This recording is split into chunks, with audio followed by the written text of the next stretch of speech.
आज यहाँ उपस्थित और सांस्कृतिक विभाग के और अमर उजाला के संपादक विजय त्रिपाठी जी भी बिल्कुल संत प्रवृत्ति के विद्वान में है, ज्ञान में है, तपस्या और तप भी। देखने में बहुत सादगी जीवन है आपका और शांत स्वभाव के। मैं आदरणीय विजय त्रिपाठी जी का हृदय से स्वागत करता हूं। एक बार बच्चों से आग्रह करूंगा कि विजय जी के लिए ताली बजाकर स्वागत करें। यहाँ पर हमारे केपी तिवारी जी, महेंद्र तिवारी जी, सचिन भाई बैठे हैं। आज हम लोग श्रद्धेय अटल बिहारी वाजपेयी के जन्म जयंती के अवसर पर यहाँ उपस्थित हैं। मैं केवल एक दो घटना बता देता हूं। एक जनसंघ का नींव पंडित दीनदयाल उपाध्याय ने रखा था। डॉक्टर श्यामा प्रसाद मुखर्जी, पंडित दीनदयाल उपाध्याय। उसमें सबसे कम उम्र के देश के गौरव अटल बिहारी वाजपेयी थे उस समय।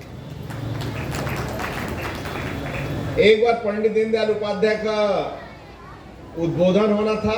बॉम्बे में व्यापारी वर्ग के लोग थे, तो पंडित दीनदयाल उपाध्याय जी को जाना था। पंडित जी ने कहा कि मैं एक अच्छा वक्ता भेजता हूं। बोले नहीं पंडित जी, आपको ही आना है। फिर भी पंडित दीनदयाल उपाध्याय नहीं माने। देश के गौरव अटल बिहारी वाजपेयी को भेजे। उस समय उम्र रही होगी 23, 24, 25 साल, इससे ज्यादा नहीं थी। जब अटल जी बॉम्बे स्टेशन पर उतरे और सेठ लेने आया था, तो अटल जी का कुर्ता फटा हुआ। फिर सेठ ने सदरी दिया और देश के गौरव अटल बिहारी वाजपेयी, आज के देश के गौरव उस समय के अटल जी, जब उद्बोधन करने गए व्यापारियों के बीच में और वापस भाषण देकर शाम को ट्रेन पकड़ना था, तो व्यापारी ने 50 रुपए जेब में डाल दिया था। फिर सेठ का दिल्ली में फोन आया पंडित दीनदयाल उपाध्याय को, तो पंडित जी ने बोला कि कैसा रहा। बोले गदगद लोग हो गए और आनंद आ गया। और अटल जी का लोगों ने जब भाषण सुना तो बहुत सम्मान किया लोगों ने। तुमने जो 50 रुपए दिया था ना, वो भी अटल जी ने वापस कर दिया। ऐसे तपस्वी लोग थे। एक व्यक्ति का निर्माण कैसे होता है और वो व्यक्ति प्रधानमंत्री कैसे बनता है।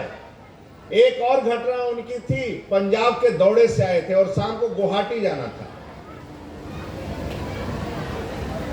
अटल जी बाहर तख्त पर लेट गए। पंडित दीनदयाल उपाध्याय से बोले आज मैं प्रवास नहीं करूंगा। तो पंडित दीनदयाल उपाध्याय को लगा कि आज अटल जी लगता है दिन भर भोजन मिला नहीं कहीं, क्योंकि पहले जनसंघ वालों को कोई पूछता नहीं था। तो दिन भर दौड़ा से आए, कोई भोजन पूछा नहीं था। तो पंडित दीनदयाल उपाध्याय ने स्टोव जलाया और 2 रोटी बनाया। फिर अटल जी भोजन लिए। तो बाद में पंडित दीनदयाल उपाध्याय से कहे, पंडित जी आप चिंता मत करो, मैं गुवाहाटी के प्रवास पर चला जाऊंगा। एक व्यक्ति देश में कैसे घूमा होगा और घूम घूम कर इस संगठन को यहां तक पहुंचाया। जब जनसंघ का उन्होंने भारतीय जनता पार्टी की नींव रखी और 84-80 में नींव रखा, 84 में 2 सीटें मिली, तो लोग अटल जी को चिढ़ाते थे, हम 2 हमारे 2। तो देश के गौरव अटल बिहारी वाजपेयी ने युवाओं को लेकर भाषण दिया और कविता सुनाया।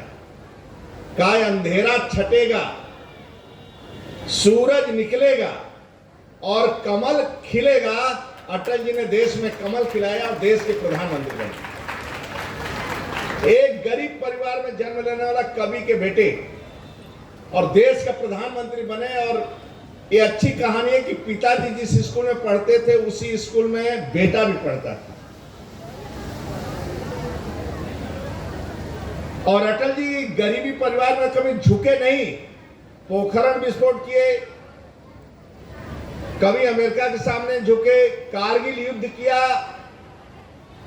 कभी किसी के सामने नहीं झुके। और हाईवे, नेशनल हाईवे जो सड़कें आप देख रहे हैं ना, ये अटल जी का देन है।